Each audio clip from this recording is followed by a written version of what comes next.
Welcome back to another technical deep dive here in the debug zone. Today, we're tackling a big question and breaking it down with insights from other users. Hopefully this clears up some misconceptions and helps you get the answer you need.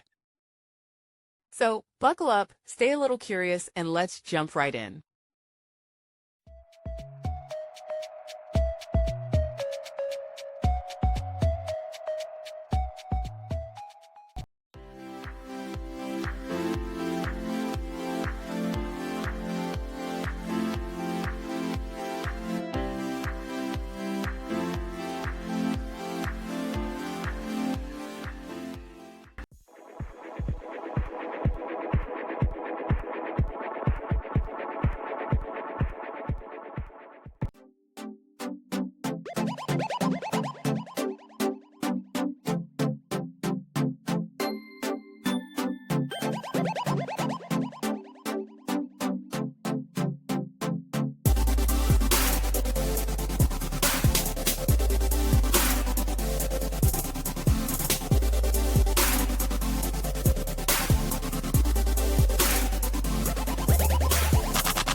And that's a wrap.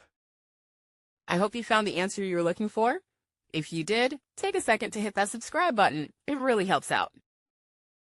And let me know in the comments which solution worked best for you. See you next time in the debug zone.